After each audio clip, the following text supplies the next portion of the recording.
A lot of this isn't going to make sense to you, and I'm sorry about that. I'm just going to start at the beginning, with the house.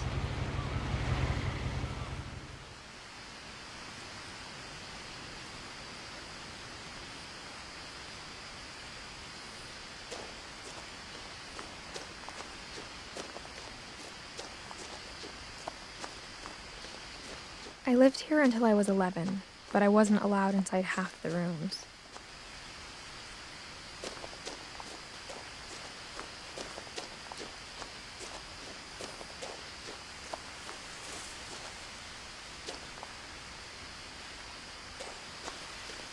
I hadn't been back since my brother Lewis's funeral.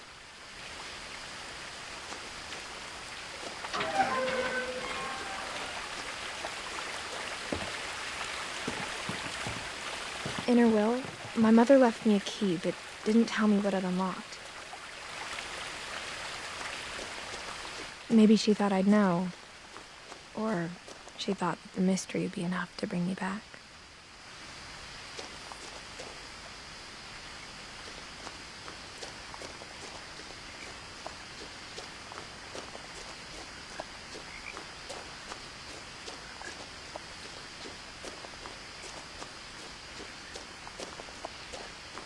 No one had driven this way in a long time, but I saw a few hoof prints.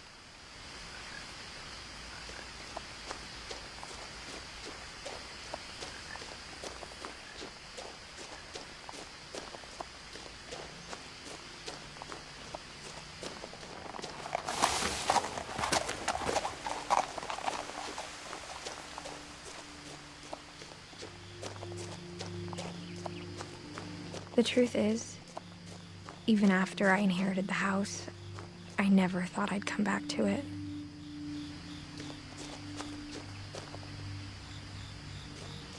But now I had questions about my family that only the house knew the answers to.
The woods around the house have always been uncomfortably silent, as if they're about to say something but never do.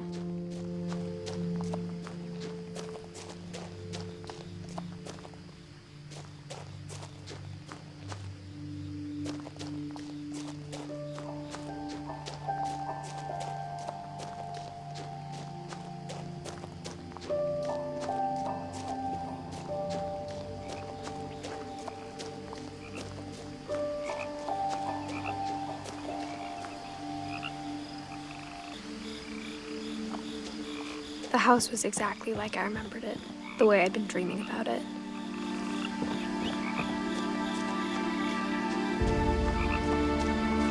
As a child, the house made me uncomfortable in a way I couldn't put into words. Now, as a 17-year-old, I knew exactly what those words were. I was afraid of the house.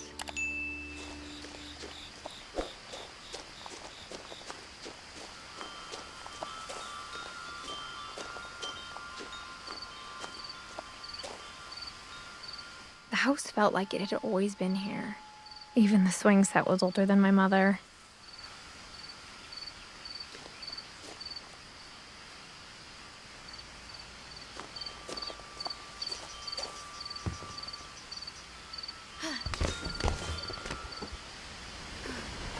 Crawling through the doggy door used to be a lot easier when I was 11.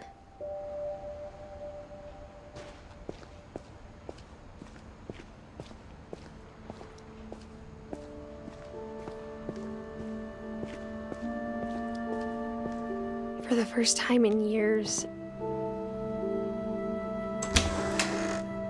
I felt like I was home.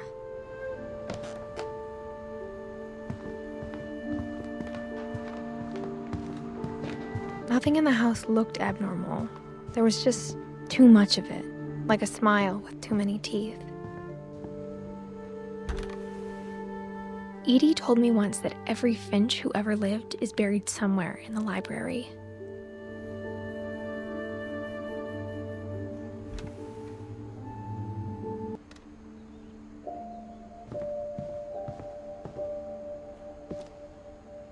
After Milton disappeared, Mom sealed up all the bedrooms.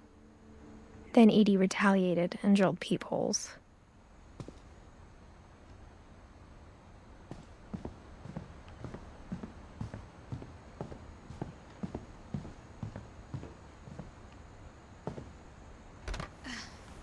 As a kid, I just assumed every house had peepholes and sealed rooms you weren't allowed inside of.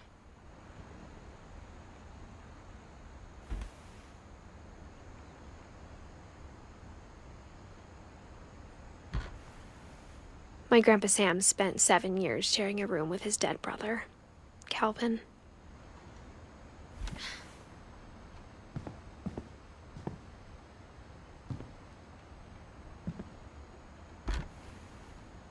The last time I was in Edith Sr.'s room, I was 10 and she was painting my portrait.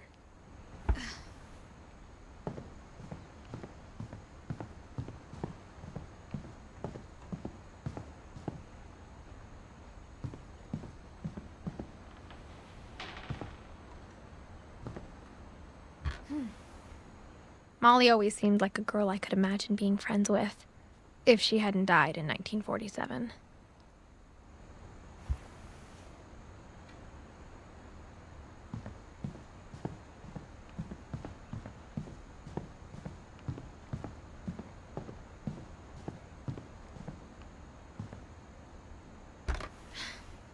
Barbara was a child star for 2 years, until America grew out of it.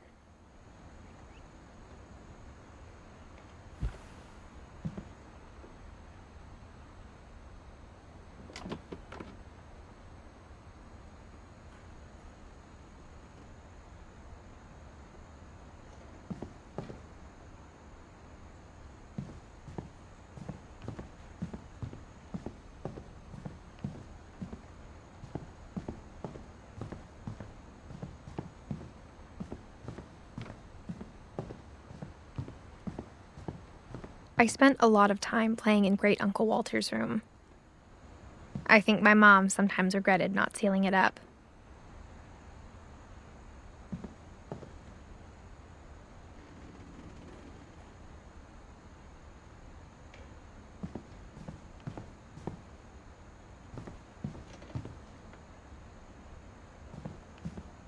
Lewis told me there were secret passages, but I never believed him.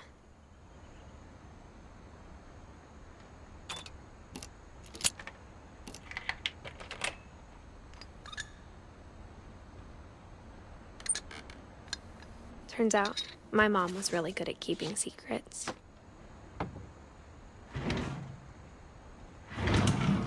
Now it was time to find out what my mom had been afraid of.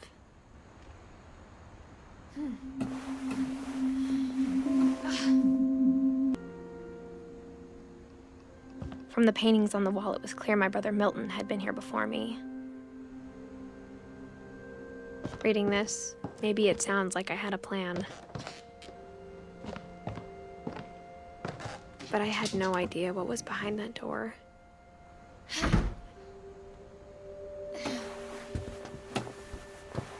Just like I had no idea where all this was gonna lead.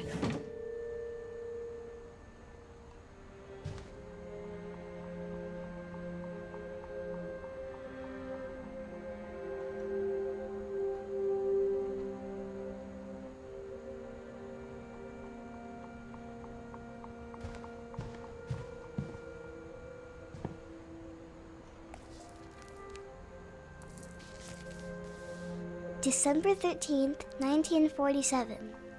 Dear Diary, I'll be gone soon, but I wanted to tell somebody about what's gonna happen. It started when Mom sent me to bed without dinner. I woke up and I was starving, so I looked around for something to eat.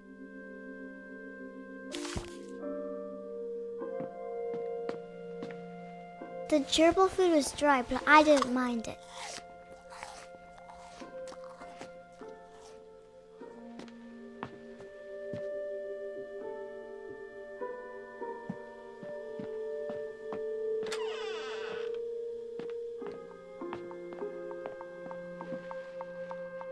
I ate a lot of things that night.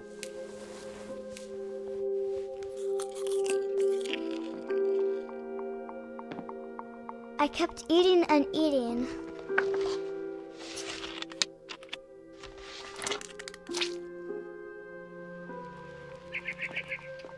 Then I heard chirping outside my window. It was a barn swallow going back to her nest. I reached out for her.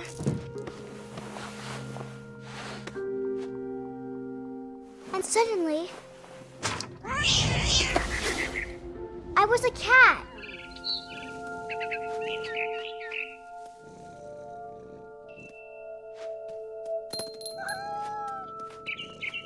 I tried to be quiet, but the bird was really scared.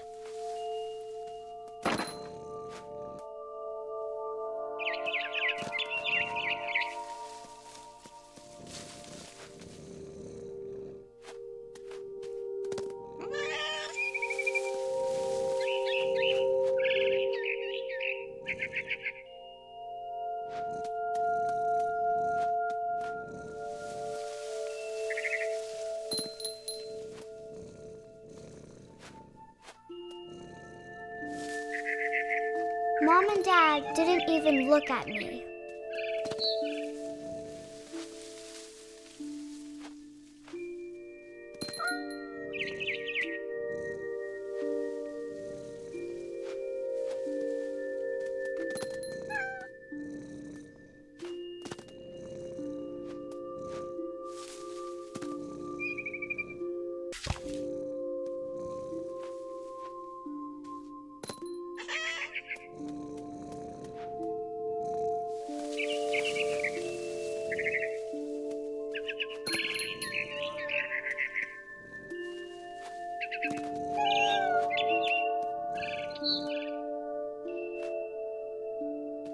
I jumped and I almost got her.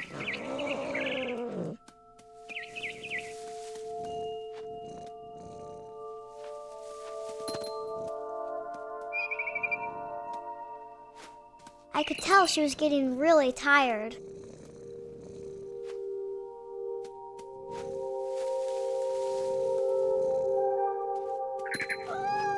Now I was up in the big tree. I promised Dad I wouldn't climb it anymore. All I cared about was eating that mama bird.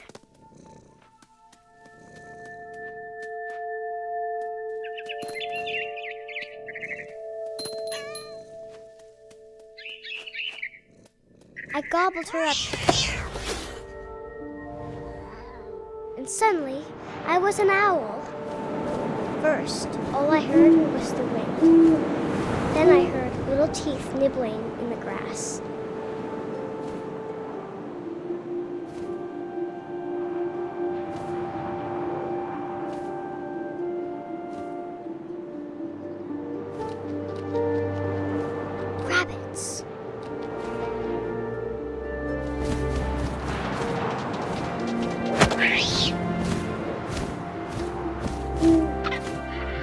imagined his face looking up and seeing mine through my talons.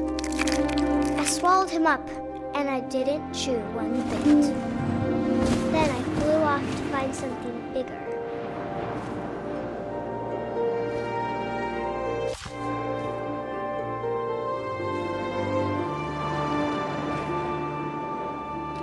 A mama rabbit.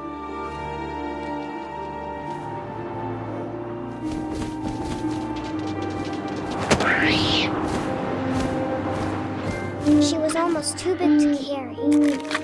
I started choking, but I couldn't stop eating. And suddenly, I was a shark.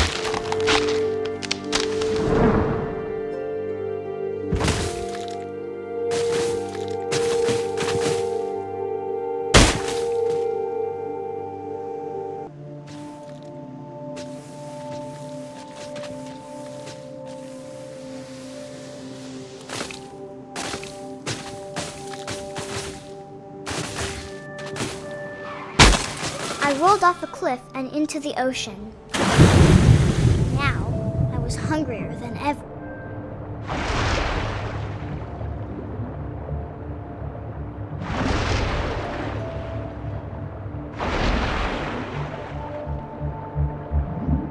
I wanted fat, juicy seals.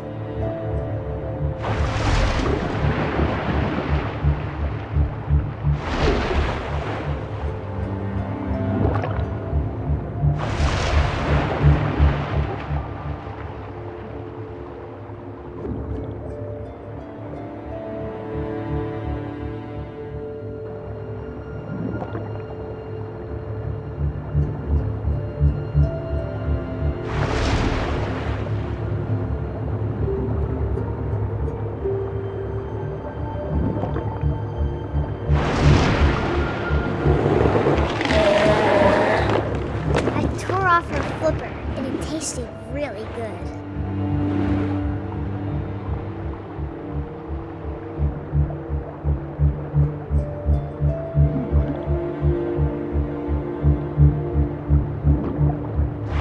Grabbed on tight, but I was so hungry, I jumped out of the water.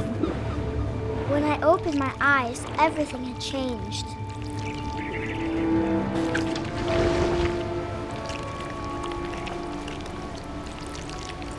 Now I was a monster, and I smelled people everywhere.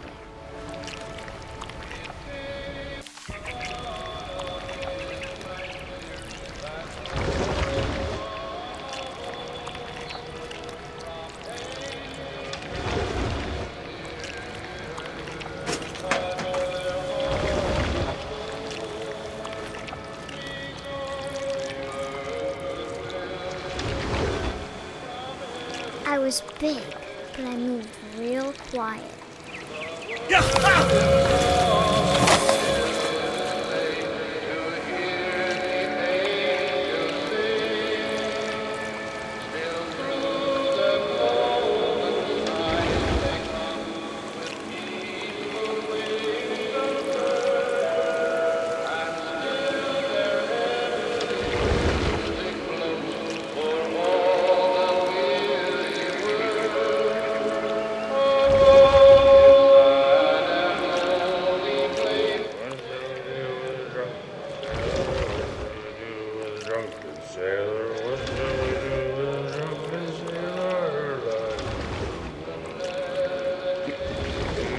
Belly with a rusty razor, his belly with a rusty razor, his belly with a rusty razor. What shall we do with a drunken sailor? What shall we do with a drunken sailor? What shall we do with a drunken sailor? Put him in the captain's daughter, put him in bed with the captain's daughter, put him in bed with what shall we do with a drunken sailor? What shall we do with a drunken sailor? What shall we do with a drunken sailor? Riding the morning. Shot with a long boat to the silver, with a long boat to the Trucking with the longboat till he's over. What shall I do with a drunken sailor? What shall I do with a drunken sailor? What shall I do with a drunken sailor? Put him in the scuppers with a hose pipe. Put him in the scuppers with a hose pipe. Put him in the scuppers with a hose pipe. What shall I do with a drunken sailor? What shall I do with a drunken sailor? What shall I do with a drunken sailor? She rises, heave-ho, she rises, heave-ho, she rises like a number.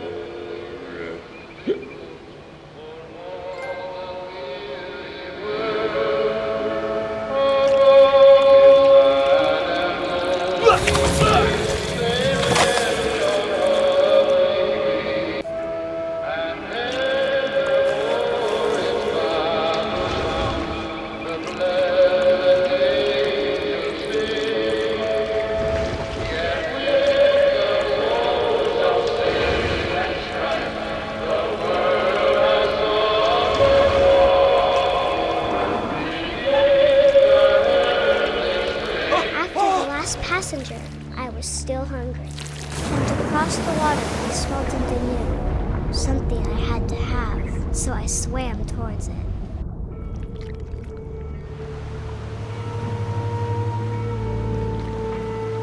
I slithered onto the sand, and the good smell went into an old pipe.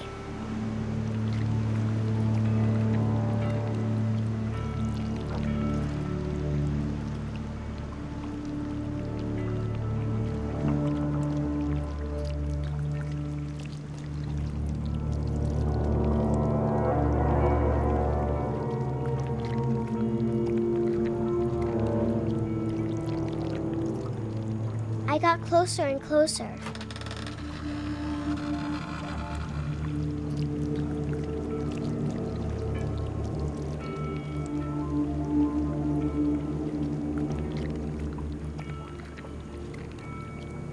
All of my stomach started growling. And suddenly, I was me again. I held my breath for a long time, but I couldn't hear anything. I think it's waiting for me to fall asleep.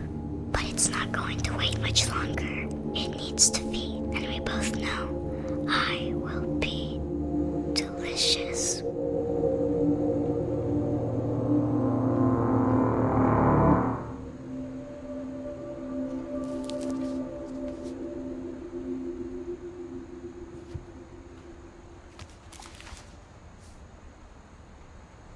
I'm not sure if I believed all of that, but I'm sure Edie would have.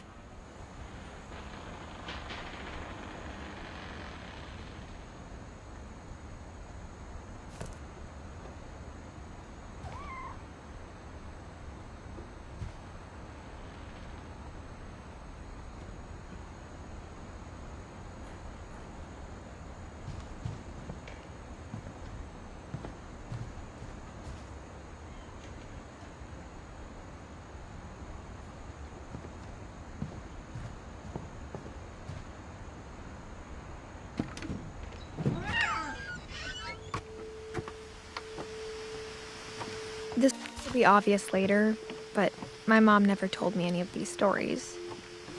Edie would have, but Mom didn't like bringing up the past.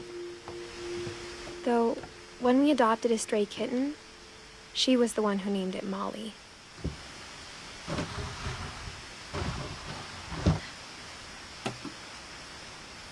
I spent a lot of time in Great-Grandma Edie's room.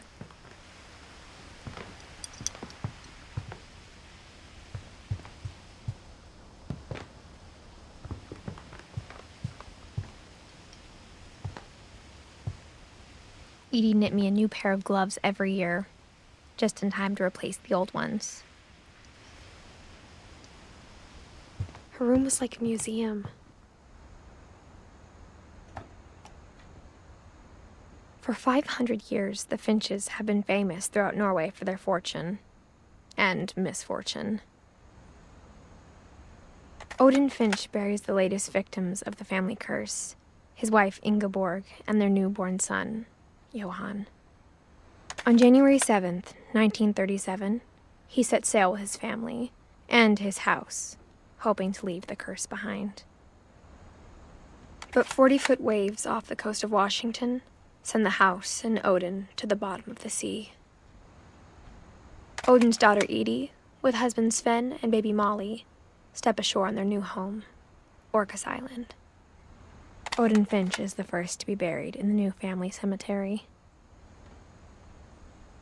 His daughter Edie is already dreaming of a new Finch house.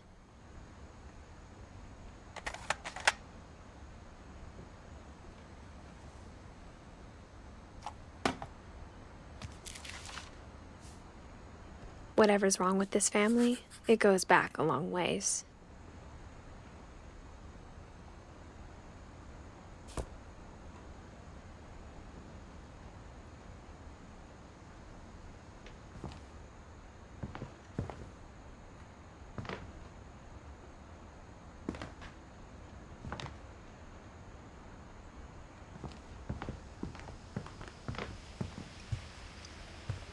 When Edie told people Sven was killed by a dragon, she could also have said he was building a dragon-shaped slide that collapsed. She could have, but she didn't.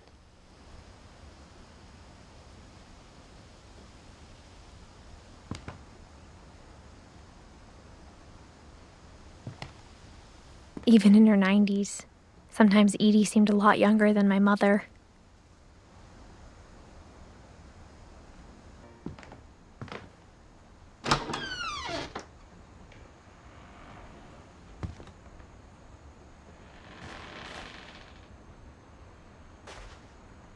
The only trace Grandpa Sam's first wife, Kay, left on the house was the pink bathroom. It was a pretty big trace.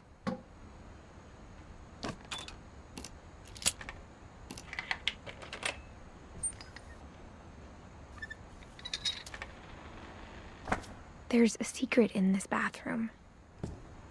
It's in the last place you would look. It isn't in the cupboard. It's hidden in this book.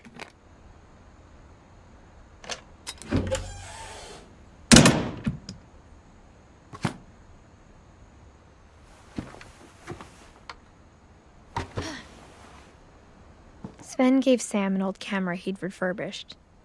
He never put it down.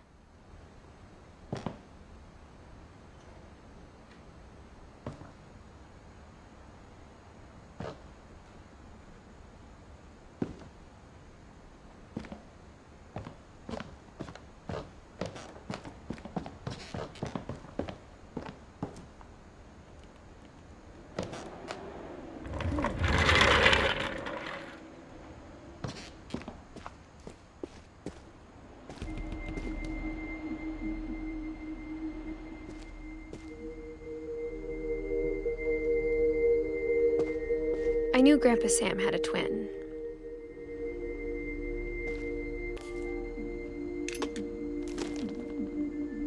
And that he never talked about him.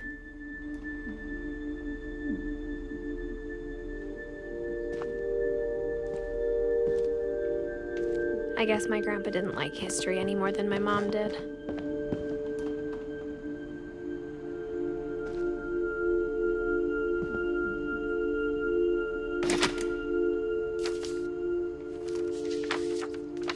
How I Want to Remember My Brother by Sam Finch. The thing I remember is that when he made up his mind, that was it.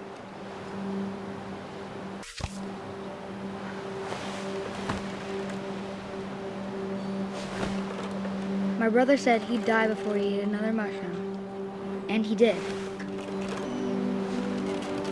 At Barbara's funeral, we swore we'd never be afraid again, and he wasn't. I think Calvin always wanted to fly. Sam, Calvin, dinner's ready. Coming! But that day, he finally made up his mind to do it. I told him going around was impossible. Maybe if I hadn't said that. Calvin, I'm not gonna tell you again. Maybe if the wind hadn't picked up. Then maybe he'd still be here. But I doubt it. I think he'd already made up his mind. That's what I want to remember about my brother.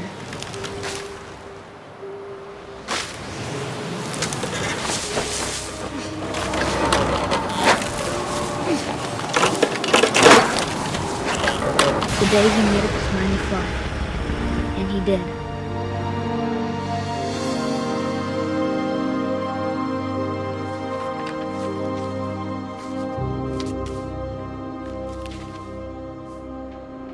Calvin's story felt strangely familiar.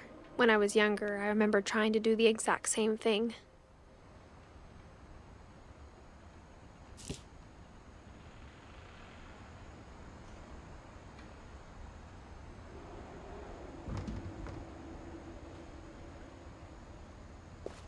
After the funeral, Edie roped off Calvin's half of the room.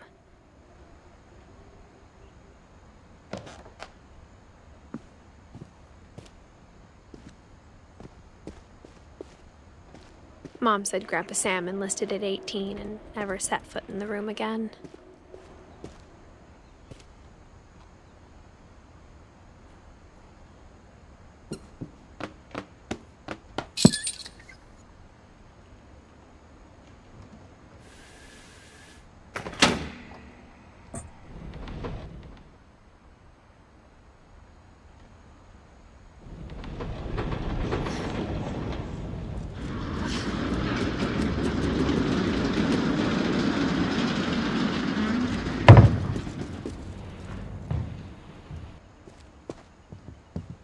The passages were a pretty tight fit. They'd obviously been built for smaller hands and bellies.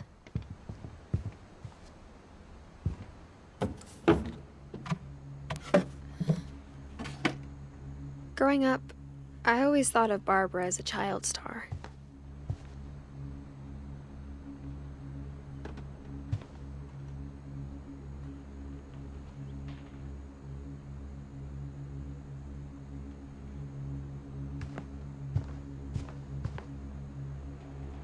I never thought about how hard it must have been for her afterwards.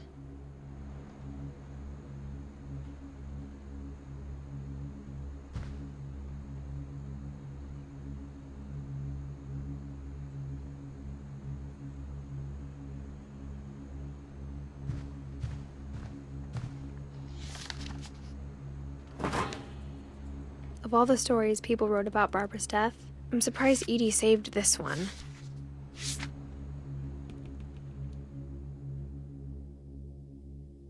Old Jack here with another ghastly tale inspired by America's most unfortunate family. I'm calling it The Surprise Ending of Barbara Finch. As a child star, Barbara was famous for her scream. Now at 16, she was all washed up. A has-been. But in a lucky break, she'd been asked to perform her signature scream at a local convention for monster movie fans. It was just the boost her career needed. Unfortunately, her scream hadn't aged well. Getting better. I think you just need the right motivation. Her biggest fan and current boyfriend, Rick, was about to demonstrate when... Now that was a great scream. It was Barbara's father, Sven. He'd slipped into a table saw and had to be rushed to the emergency room. So Barbara got stuck babysitting her youngest brother, Walter. Her convention comeback was cancelled. Okay, I'm hearing frustration, but I'm not hearing terror. What if I tried... A gang of hoodlums in Halloween masks have been terrorizing Orcas Island tonight. Police are urging residents to... That came from the basement. You're right! Also, I loved your delivery on that. Why is your basement door locked? Because my dad likes making puzzles and secret passages. There's a key hidden in the music box. The secret is to keep winding and winding until finally the key pops out. Thanks, babe. I'll be back in a sec. 20 minutes later, Rick hadn't returned. So Barbara went to look for him, right on cue. She reached for the music box.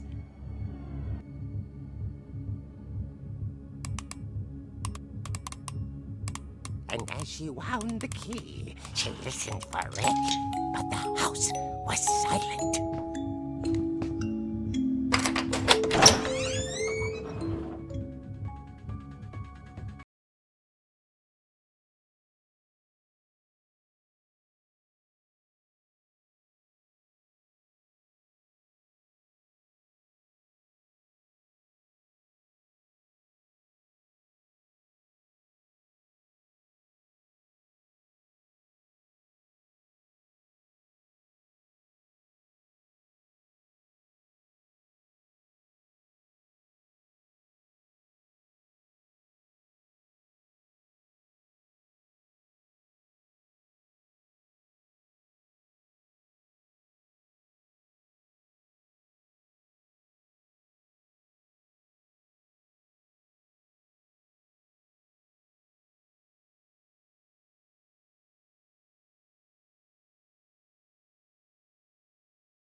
The old fridge rattled and grew still.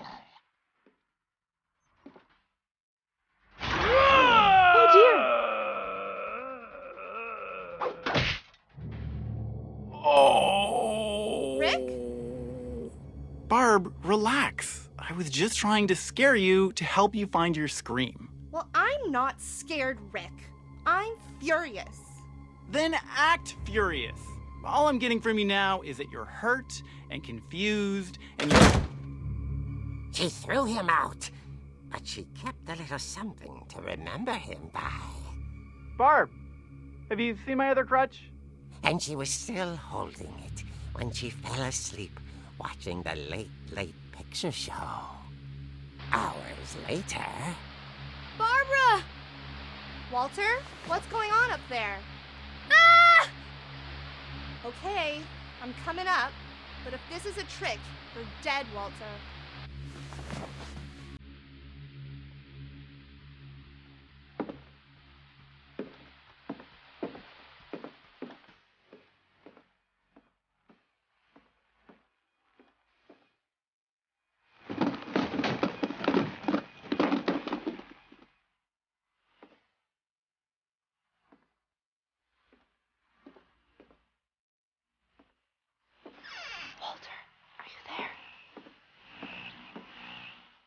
Walter had vanished, but his bedside radio was still on.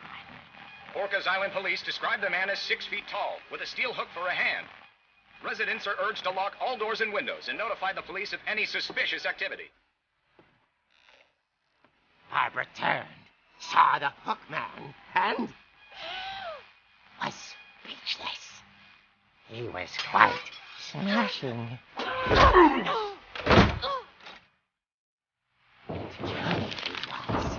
He couldn't get enough of Barbara. Okay, Barbara, there's gotta be another way out of here.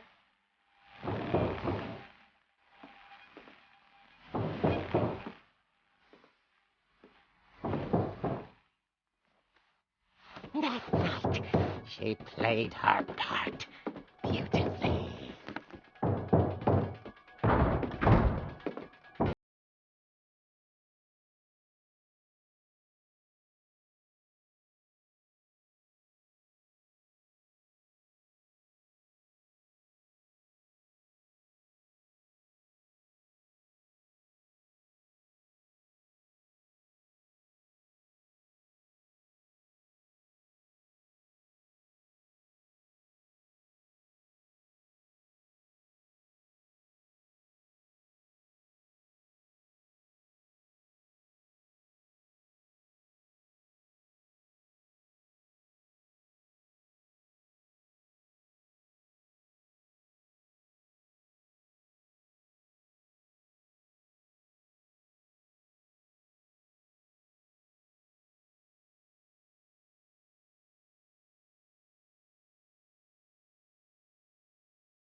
Door was dying to speak to young Barbara. At the door, she heard whispering. It was coming from inside the house.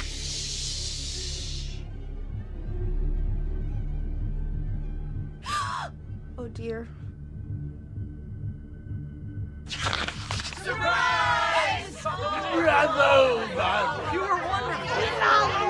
The monsters had come to surprise her. For Barbara, it was a dream come true.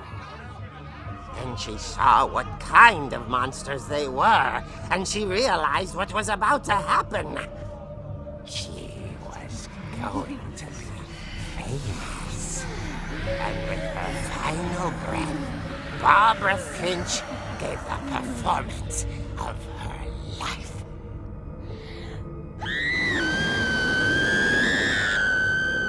I wasn't there myself, but I hear Barbara was magnificent. Poor girl. She had a taste for stardom. But unfortunately, so did her fans. Of course, the police blamed it all on poor Rick, who disappeared the same night. And little Walter? Hiding under his bed the whole time. He took it all pretty hard, but that's another story. As for Barbara, tucked inside the music box is all they ever found of her. Her ear. Now that's what I call a real eerie tale.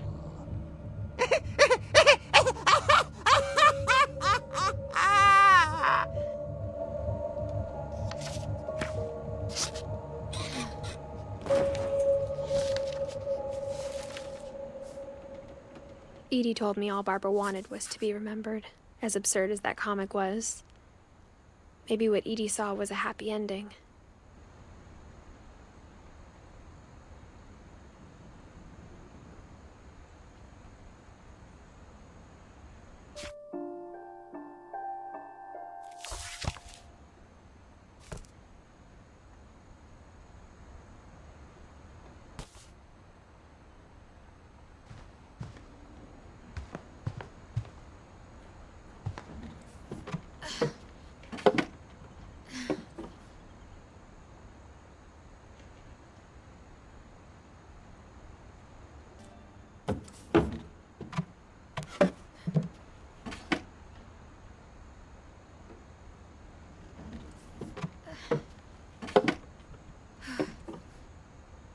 I guess now I know why Mom didn't like me playing with the music box.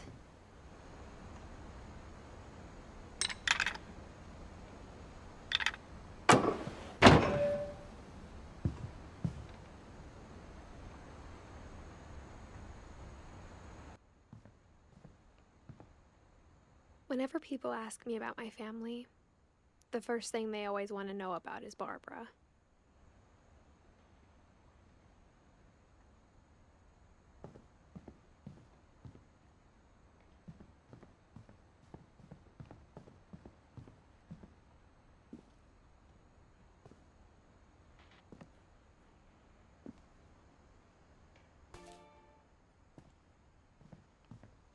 A lot of things got left behind in the whirlwind of that last night.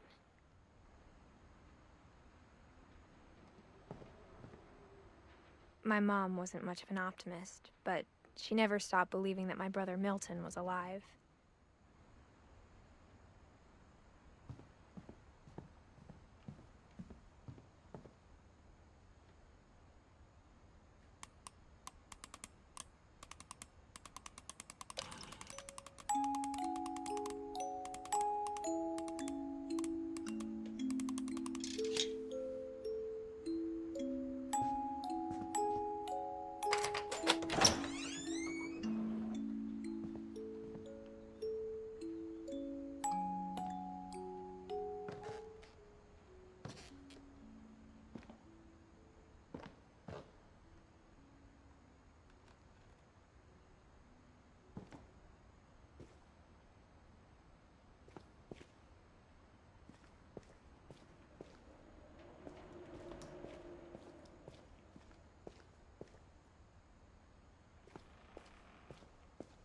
I saw Edie sneak down to the basement once, carrying packages. I thought maybe she was hiding presents.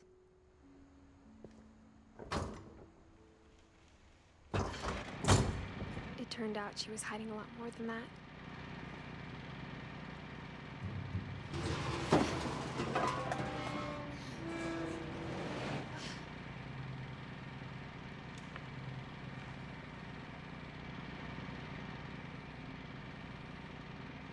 I remember asking Mom once about where Walter had gone.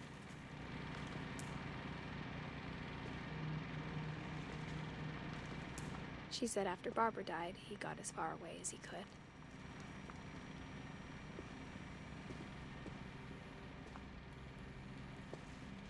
If there's a pattern in all these stories,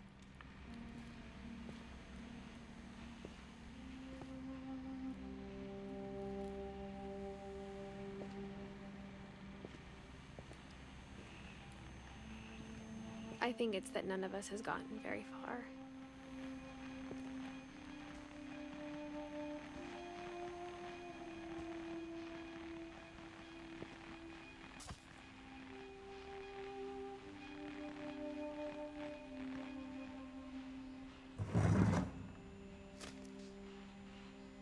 Goodbye, everyone. I can't believe I've been down here for 30 years. On that first day, after the shaking started, I didn't think I'd survive a week.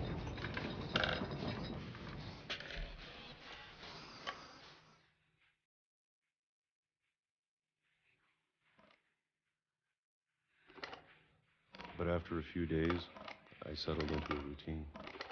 That's what kept me sane. Having a schedule, living for today.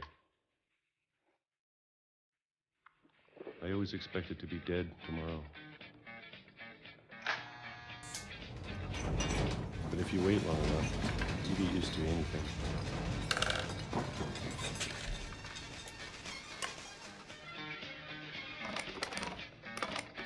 Even a monster on the other side of the door starts to feel normal. Almost friendly.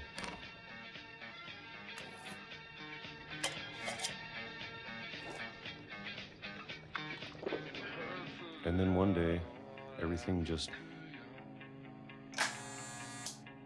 stopped. Whatever that thing was, it was gone. Maybe it got tired of waiting.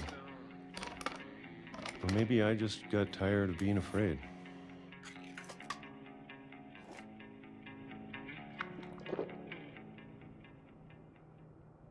It's been a week now. The longest in 30 years.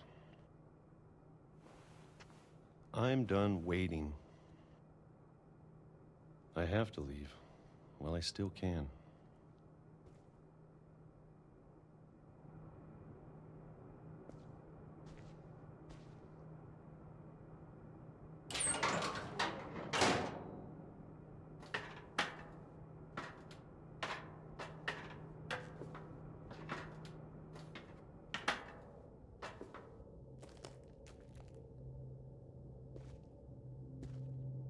I know it's out there, somewhere.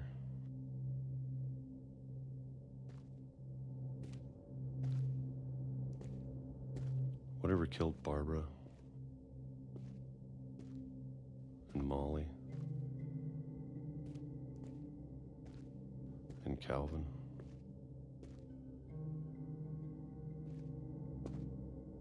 Maybe this is all a mistake.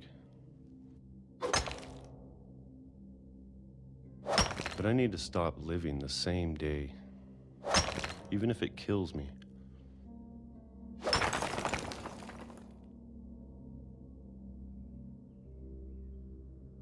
Whatever's out there, I want you to know I'm ready for it. I'm going to appreciate all of it, especially the food. I don't mind if I only have a year left, or a month, or a single week. I'd be happy with one new day.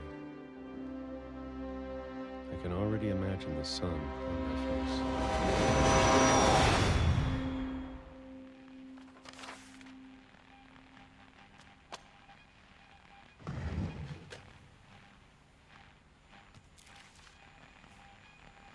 Walter died when I was 6. I can't believe my mom never told me he was down here.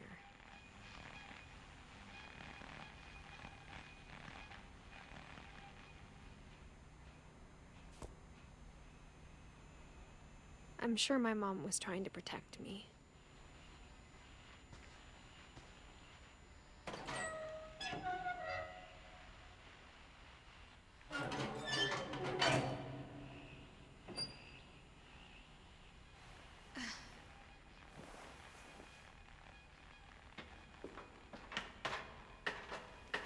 Maybe she was afraid I'd end up like Walter.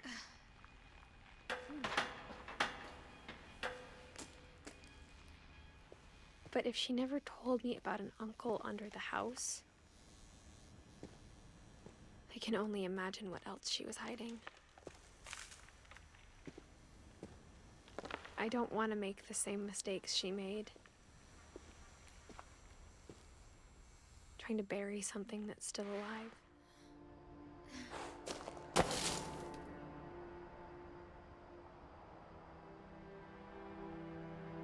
Now that there's only one of us left, or maybe 2,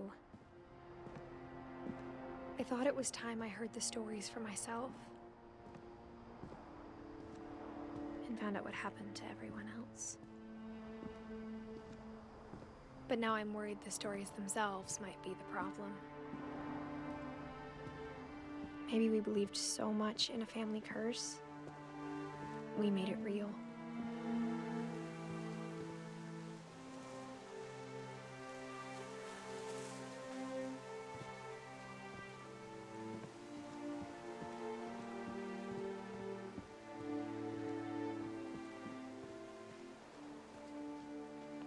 I don't know if I should even be writing this.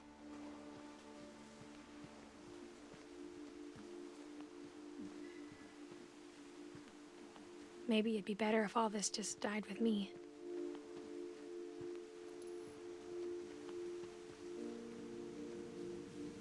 But I thought you should know about your family.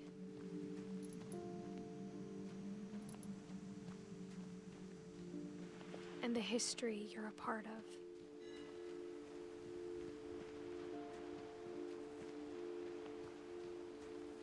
Though to be honest, I feel as lost as you probably do right now.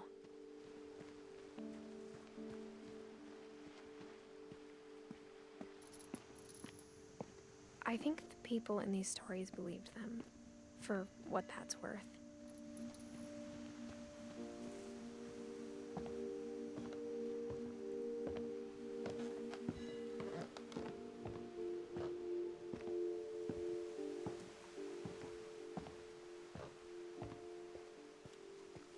when you look at the house, that history of imagination and stubbornness and madness, any of it seems possible.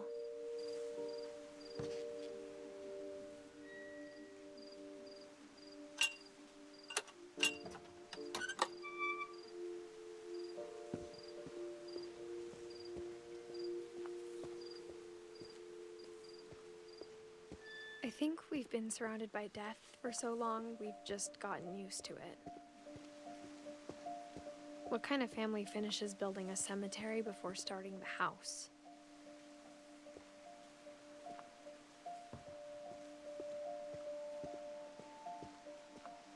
It's embarrassing for me to admit this, but the pet cemetery made me more uncomfortable than the human one. 3 of the gerbils were mine, and 2 had been my fault.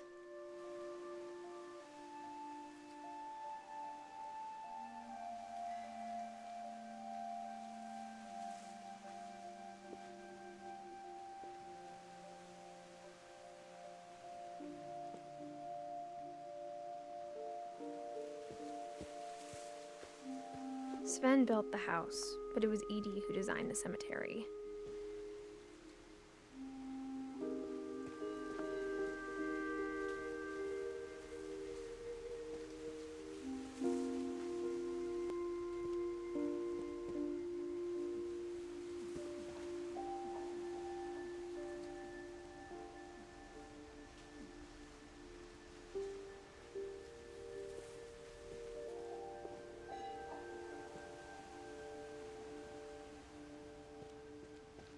I'm sure Odin's monument had been Edie's idea.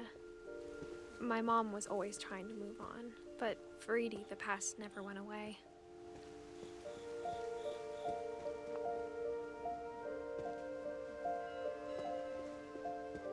She could see it poking out of the water at low tide.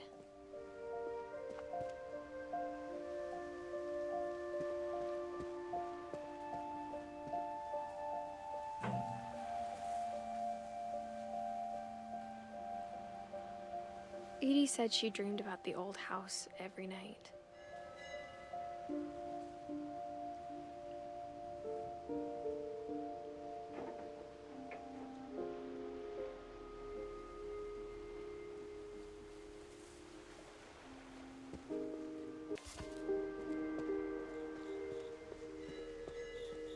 Edie's side was always easier for me to understand. But the older I get, the more I can see where my mom was coming from.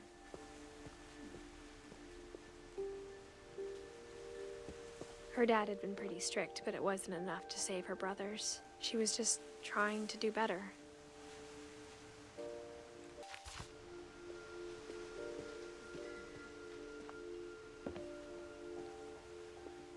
She lost 2 of her brothers, just like I did. I get why she tried so hard to protect us. There's so many things I wish I could ask my mom now. Part of me thinks this is what she wanted all along.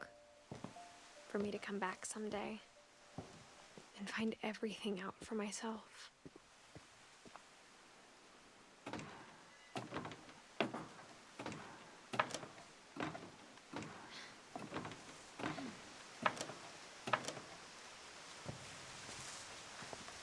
But looking back on it now, if she told me there was going to be so much climbing, I never would have come when I was 22 weeks pregnant.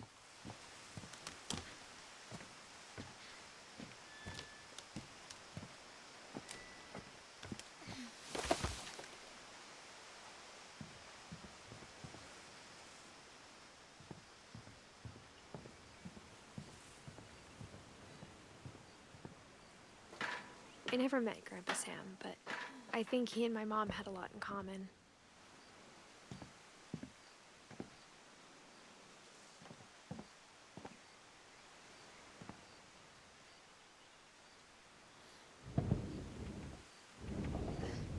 They were both pretty intense.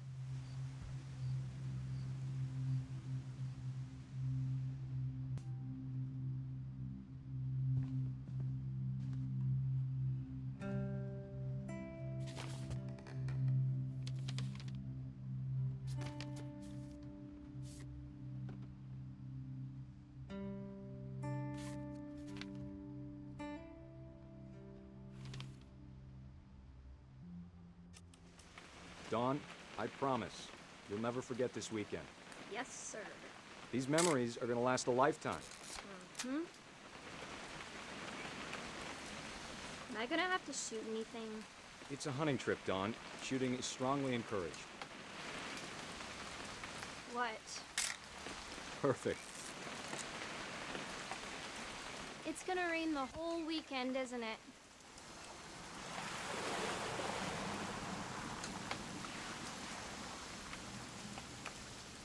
Please just take the damn picture. Hey, language. I will never forget this weekend, Dad. Okay, got it.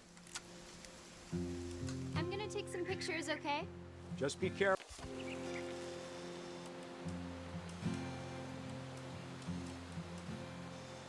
You're right, Dad. It's starting to clear up.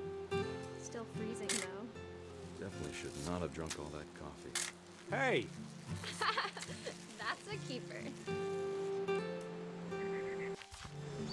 I'm just saying, I'm not always gonna be here, Dawn. You'll need to remember this stuff. Dad! Good eyes, Dawn. Before you take the shot, let me get a picture of you. Dad, I...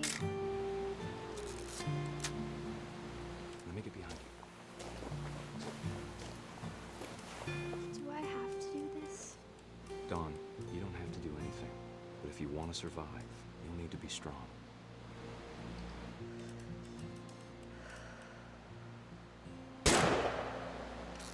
Great shot, Dawn!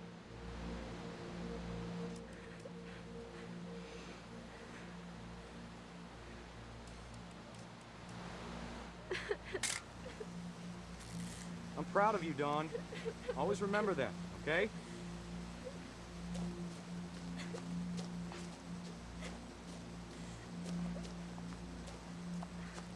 Dad, it's twitching.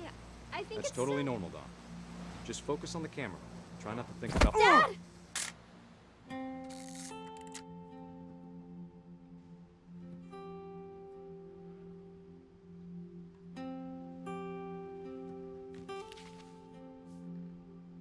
Of all these stories, that's the one I wish most that my mom had told me.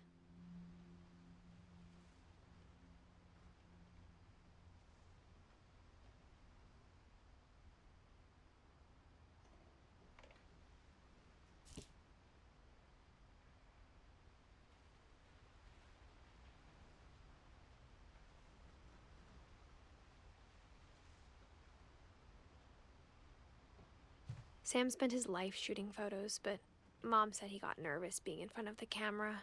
I guess we're all afraid of something.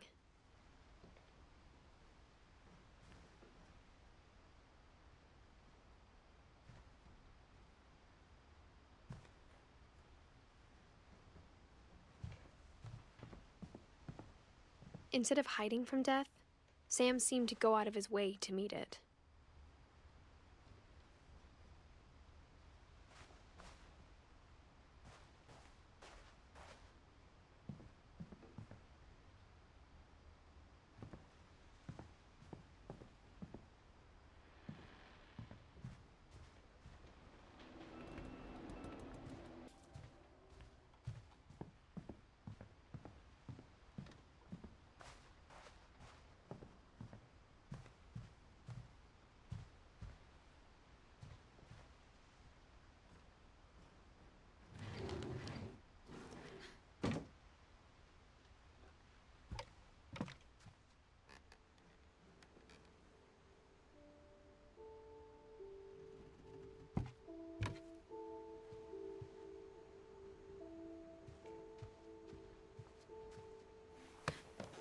After Sam died, my mom and Edie got really close. They'd both lost a lot.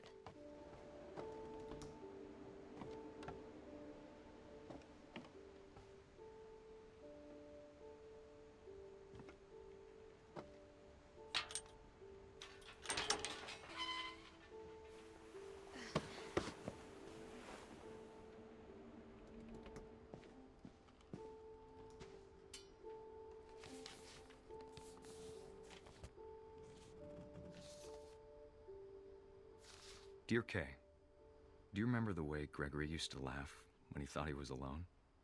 Like something funny was happening, but only he could see it.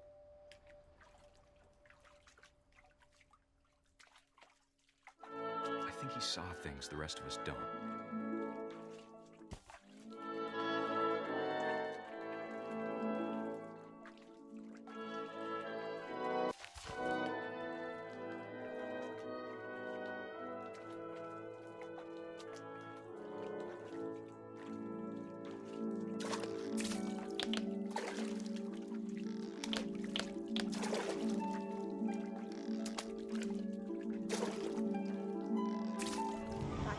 Gregory, it's time to... Hold on, sweetie. Hello? Sam, I told you I don't want to talk right now. I wonder what he saw. What his world was like.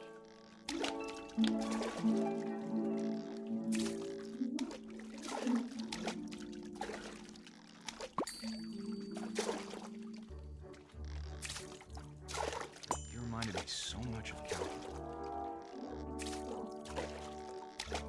Lost in his imagination.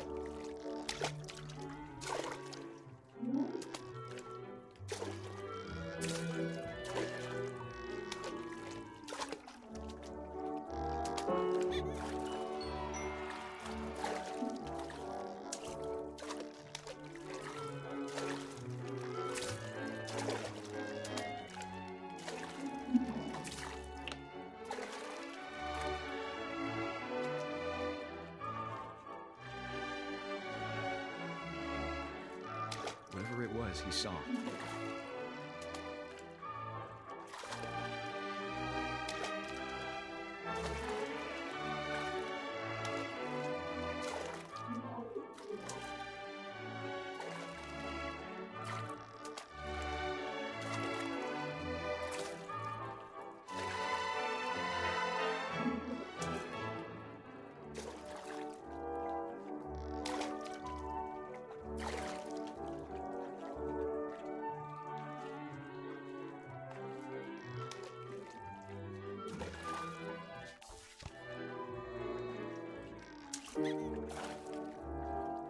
It sure made him happy.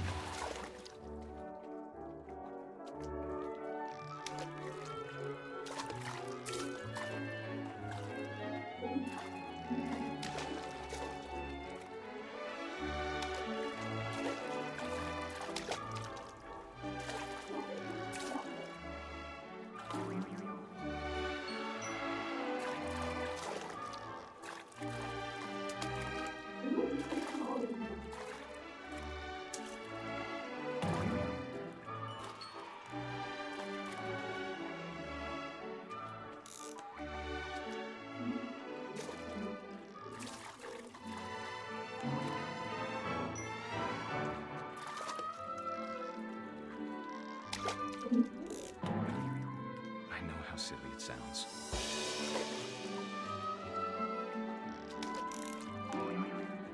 That I worried about a baby being too happy.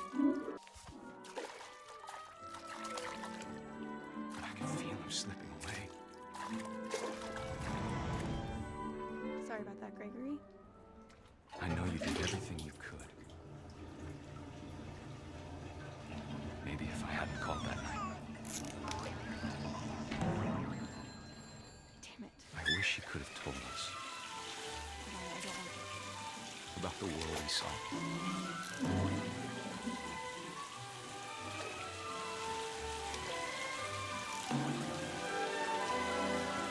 There's so much I don't understand about Gregory.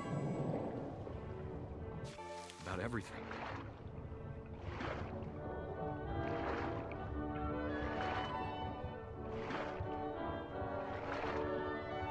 But I know what happened wasn't your fault.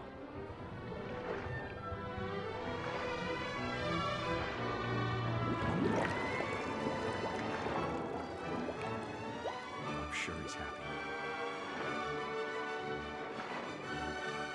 And he'd want you to be happy. too.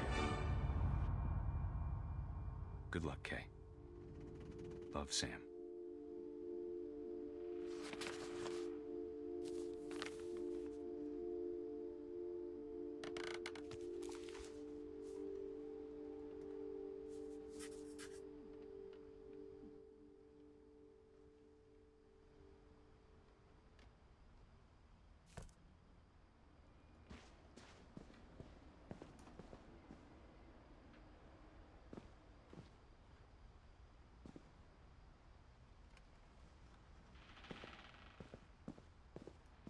I can't imagine my mom ever writing poetry, and yet...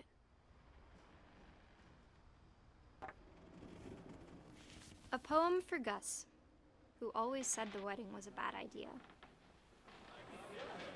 Our father never hit us kids, at least not very hard, before the day my brother said with teenage disregard that he'd be dead before he'd see a wedding in our yard.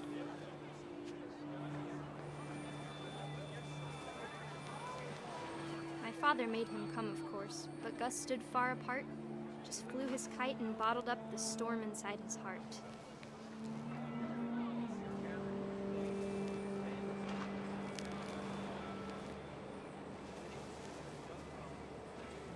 I tried to talk him out of it, but though he'd never met her, we don't need a stepmom, were the words that I now pronounce you husband and wife. You may kiss the bride.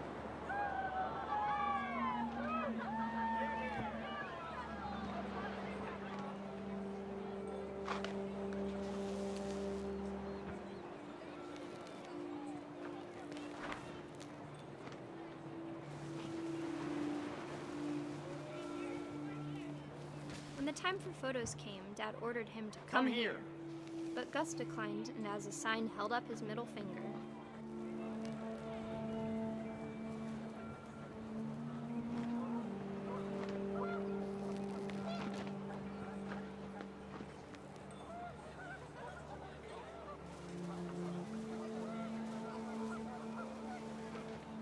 The wind picked up and panicked geese appeared and quickly went. But all the humans did that day was go inside the tent.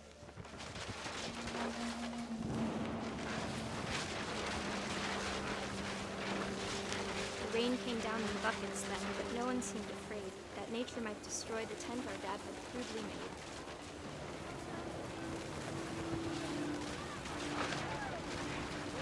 The thunder sounded much too close and full of angry power. But all my father said to this was, "Make the music louder."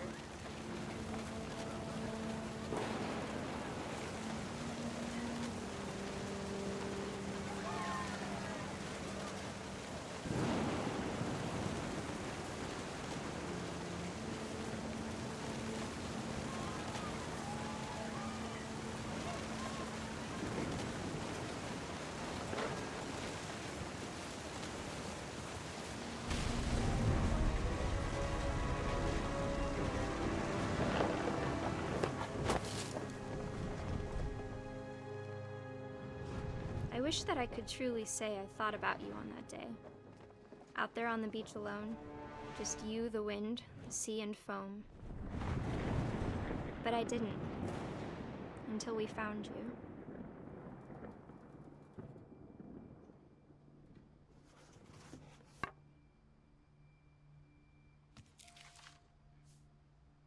She never talked about him, but Mom told me once if I was a boy, they were going to name me Gus.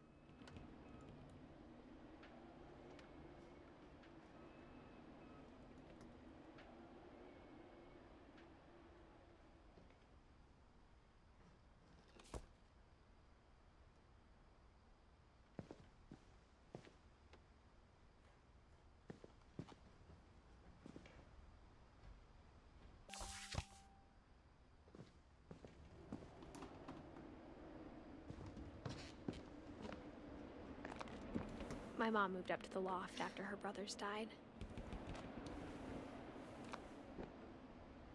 At the time, it was as far away as she could get.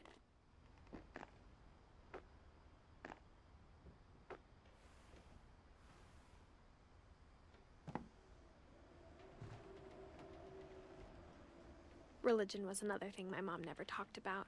but I think it helped her a lot after her dad died.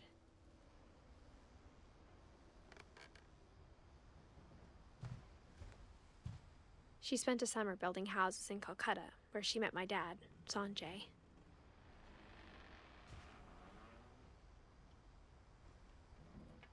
My mom moved to India a week after graduation and got a job teaching English. Louis was born a year later.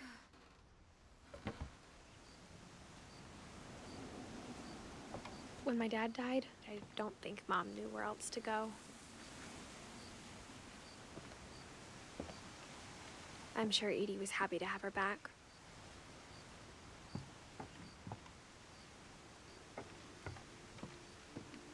The house had to get a little bigger, but Edie was used to that.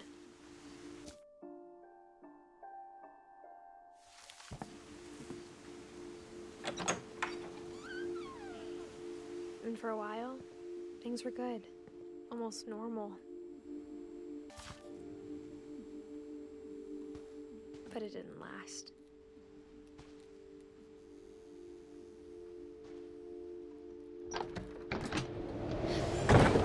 The beginning of the end was Milton's 10th birthday, when Edie gave him a castle.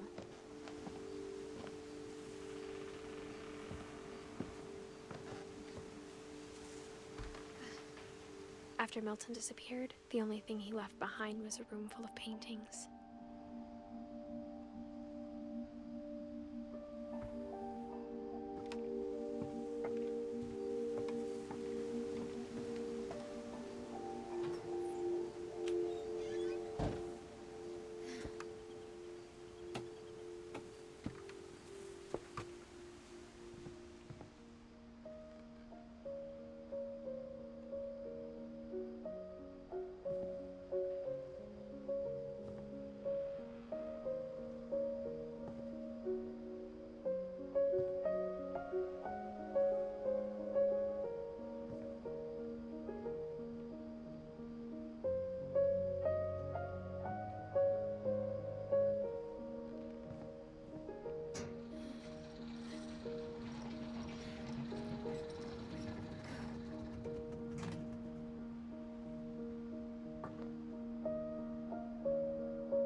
Odin Finch in The Magic Paintbrush.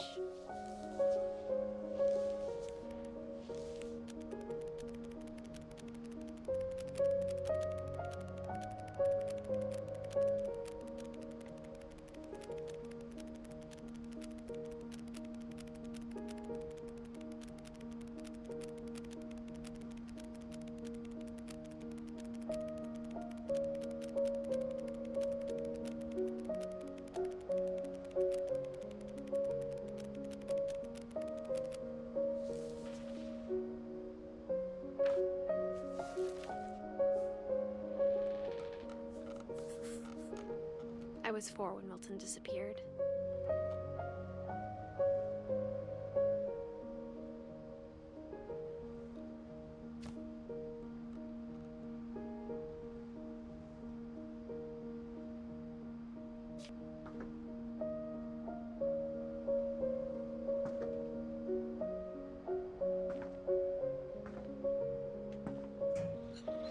Mom spent months searching for my brother.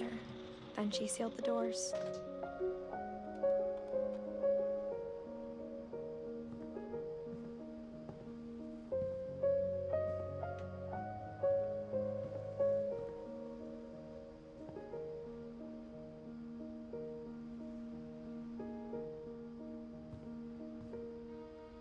Whatever Milton had found in the house, Mom didn't want it getting out.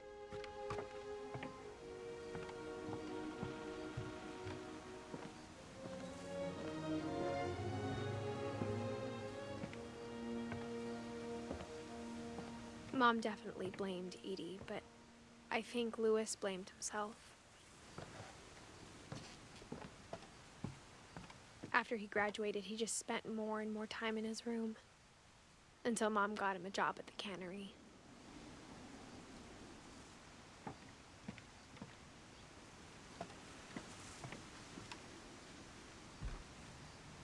Everyone always told me to stay out of Lewis's room. Except Lewis.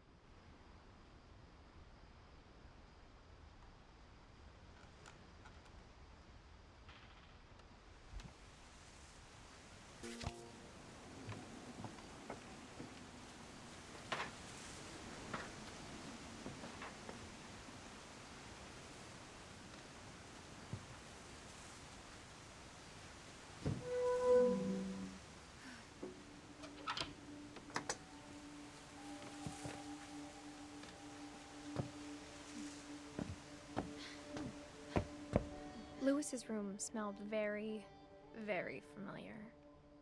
That part of him lived on.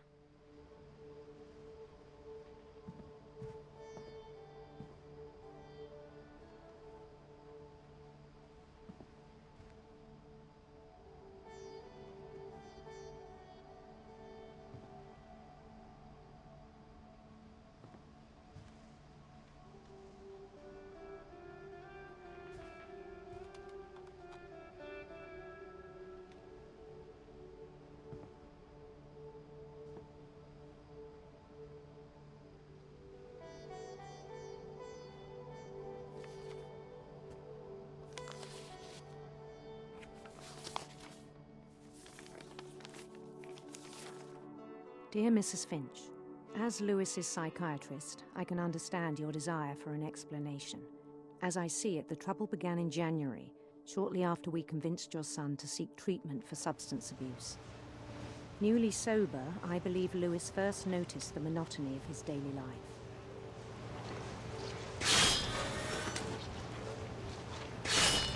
He kept working at the cannery, but he withdrew part of himself.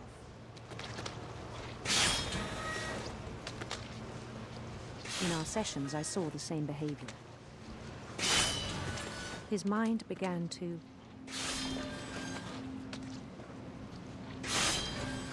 wander. I asked him to describe it. He said he started small.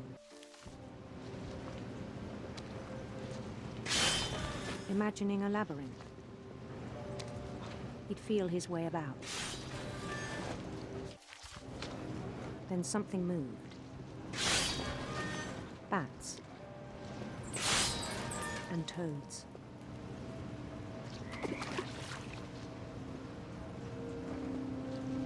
And things that have not names. He knew it was all in his head. But he took it very seriously. I had hoped he'd find himself.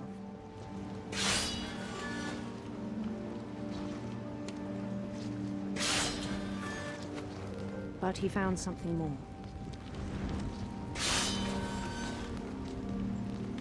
I worried about him then. Daydreaming at the cannery. I spoke with his boss.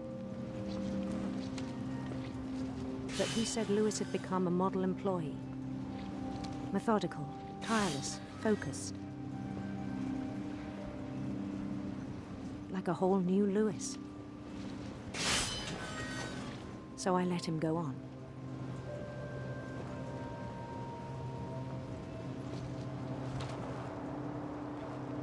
I even encouraged him. It seemed very promising at first. He told me he'd made a new friend.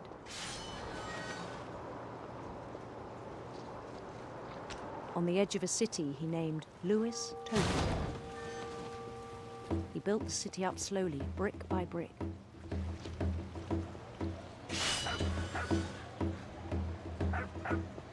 Then he made musicians.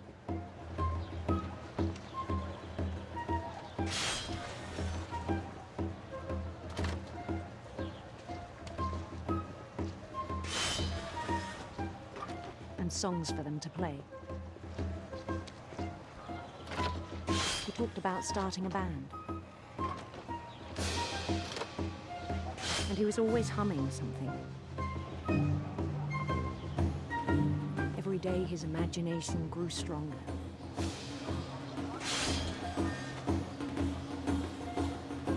no longer spoke at the cannery.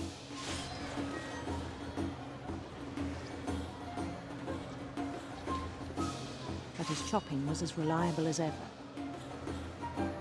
Then one day it struck him that all the cheering crowds, even the stones under his feet, were all in his imagination. So he could do whatever he wished.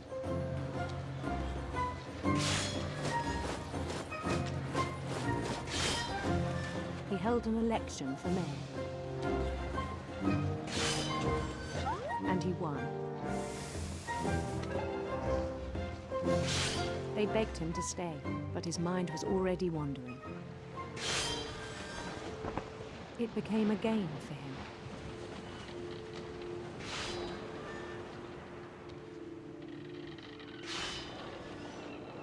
He'd conquer a city, then immediately push on. New Louisville. St. Louis.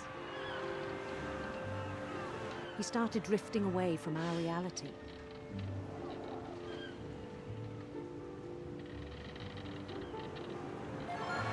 Minneapolis, until one day he forgot to go home from the cannery. Even as his mother pleaded with him, part of Louis kept sailing on.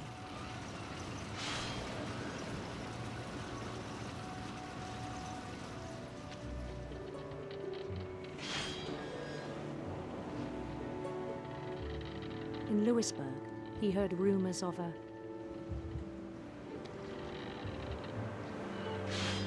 handsome queen.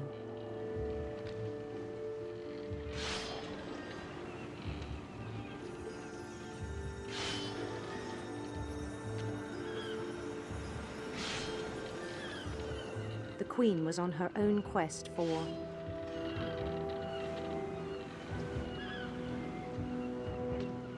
radiant rainbows.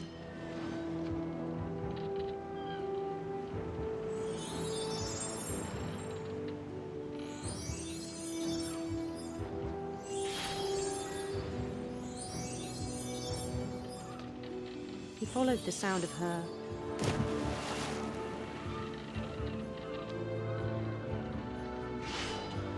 silver harp.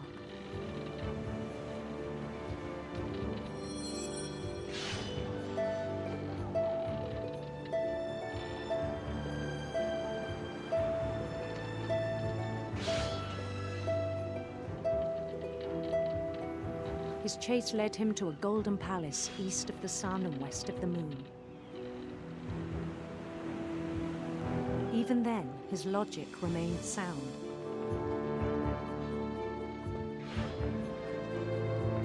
He knew the world was all in his imagination.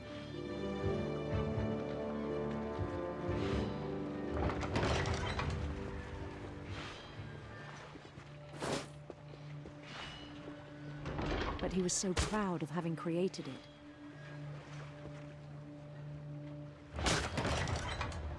In his own eyes, he'd become something greater than a king.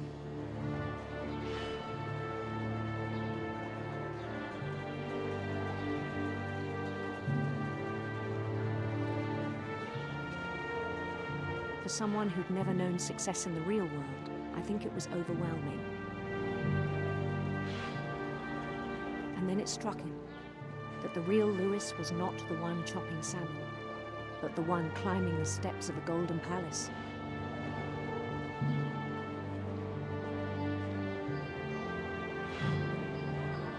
My imagination is as real as my body, he told me.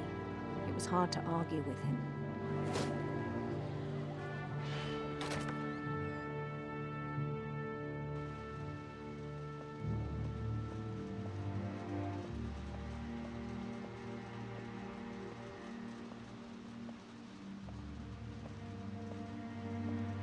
Began to forget the world we know.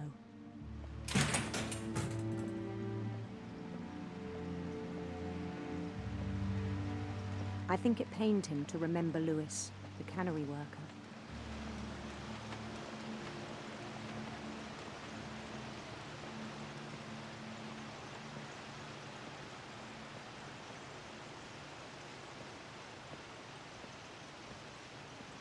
began to despise the man with a royal contempt.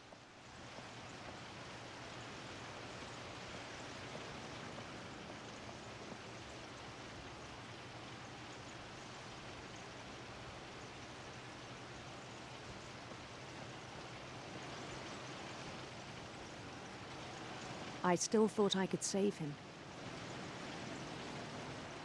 Even after he said he was being crowned king over all the lands of wonder. The palace would be packed with his companions.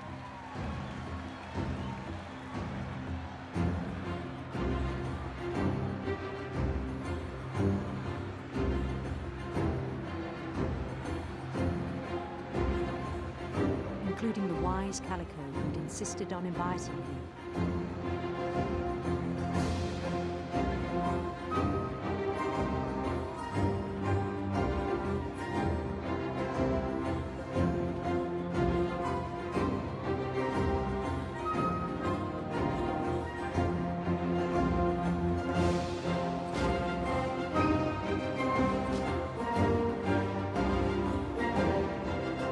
His queen waited, holding his crown.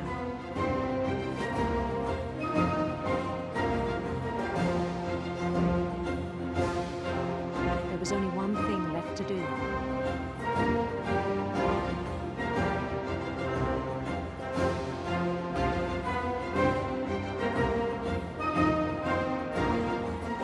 Bend down his head.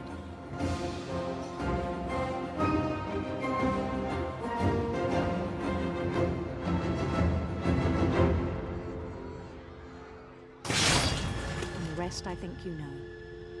Mrs. Finch, your son was a kind man who will be missed by all of us who knew him.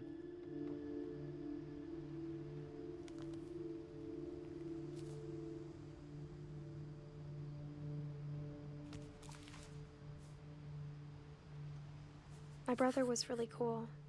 I wish you could have met him.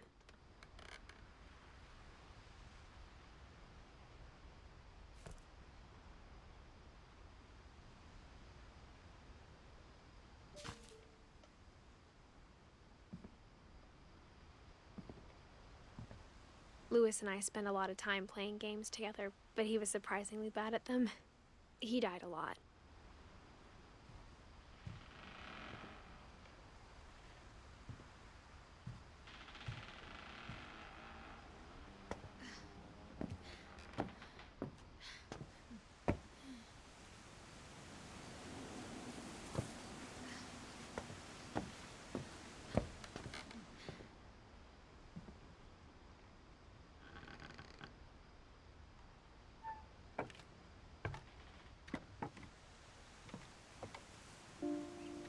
On the way back from Louis's funeral, my mom told me to start packing.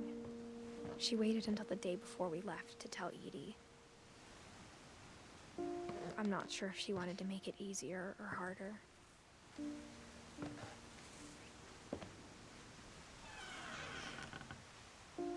I wish we'd stayed.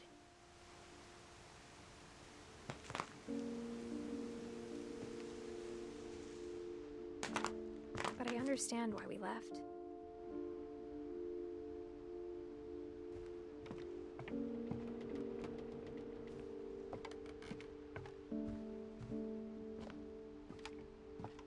What happened that night had been coming for a long time. Maybe it should have come sooner.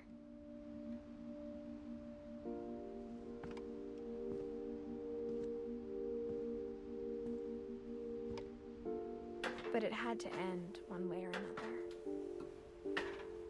All that's left now is to tell you about that last night.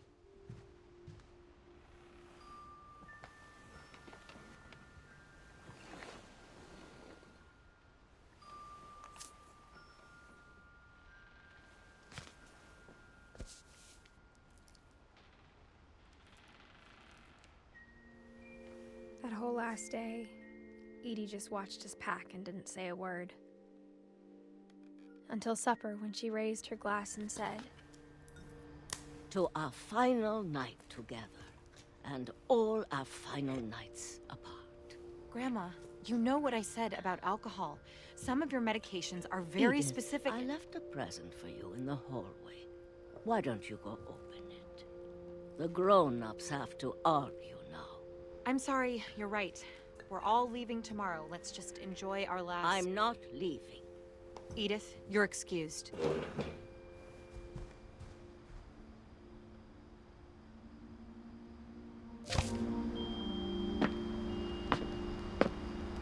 The power had been shut off that morning, but Edie always had plenty of candles.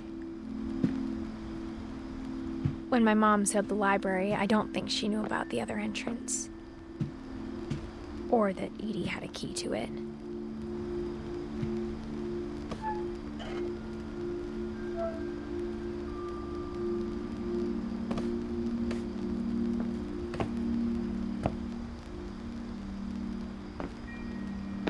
That thing you're afraid of isn't going to end when you leave the house. Edith has a right to know these stories. My children are dead because of your stories! I think it's best if Edith and I leave tonight. We'll have the nursing home send a van for you in the morning, okay?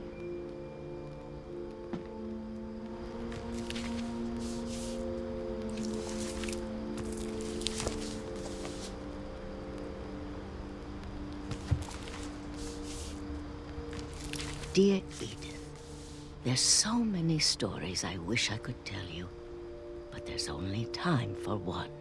This is about what happened on the night you were born. That night, the tide went way, way out.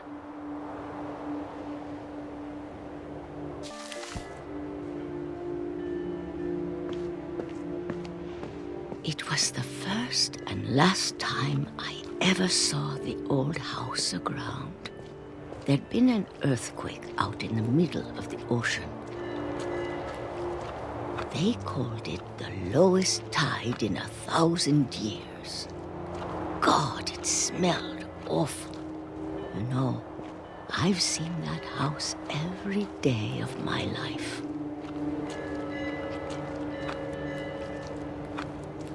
But I never thought I'd go back to it. When the fog rolled in, I lost my way.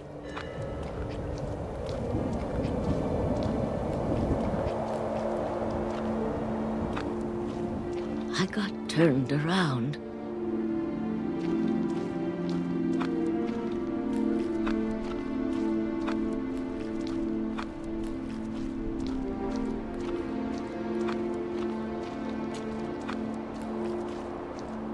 For a while, I wandered.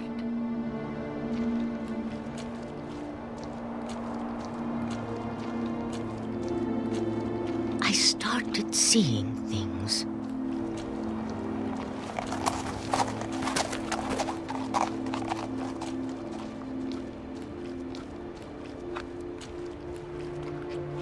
Things I'd forgotten had ever existed.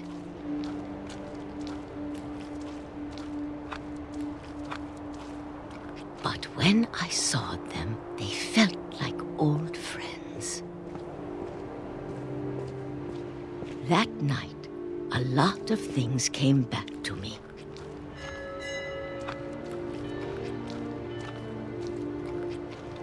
Or maybe I came back to them.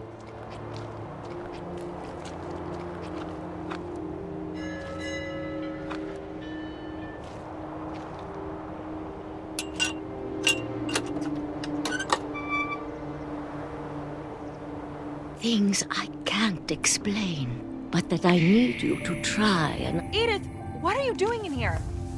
It's mine. Edith! Mom, you're gonna rip it! Let go!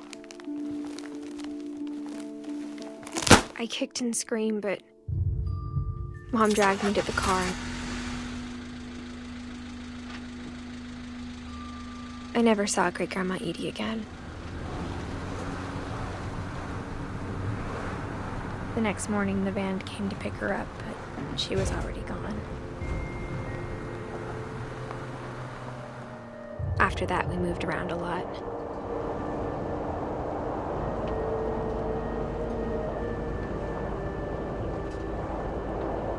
We both tried to make the best of it.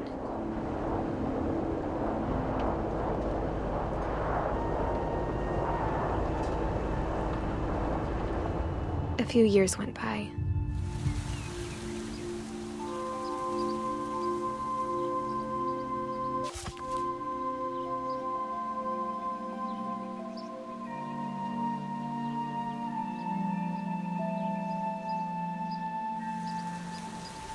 My mom didn't like to talk about it. But she started getting sick a lot. The rest happened pretty quickly. She got better for a while, and then she didn't.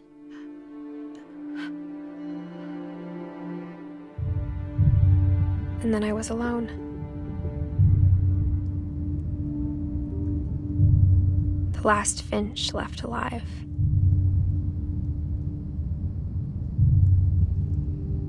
Until I found out about you. I'm still not sure what to tell you about all this.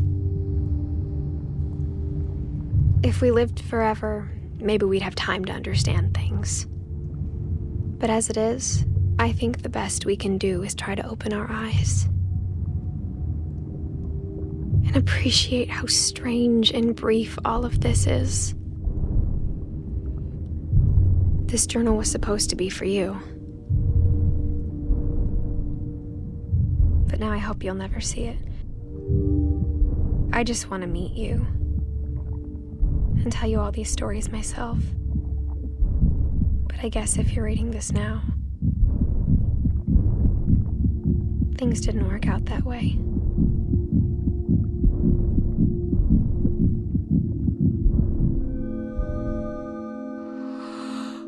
This is where your story begins. I'm sorry I won't be there to see it. It's a lot to ask, but I don't want you to be sad that I'm gone. I want you to be amazed that any of us ever had a chance to be here at all. Good luck.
I knew Grandpa Sam had a twin, and that he never talked about him. I guess my grandpa didn't like history any more than my mom did.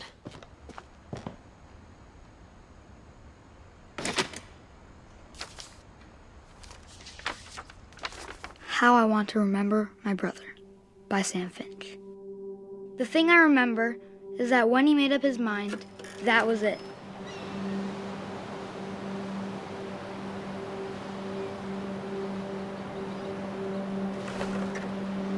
My brother said he'd die before he ate another mushroom, and he did. At Barbara's funeral, we swore he'd never be afraid again, and he wasn't. I think Calvin always wanted to fly. Sam! Calvin! Dinner's ready! Coming! But that day, he finally made up his mind to do it. I told him going around was impossible. Maybe if I hadn't said that. Calvin! I'm not gonna tell you again! Maybe if the wind hadn't picked up. Then maybe he'd still be here. But I doubt it. I think he'd already made up his mind. That's what I want to remember about my brother.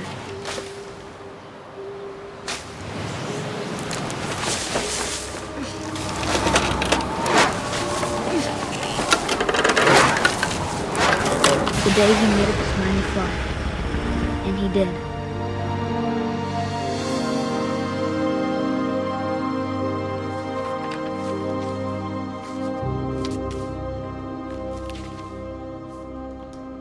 Calvin's story felt strangely familiar. When I was younger, I remember trying to do the exact same thing.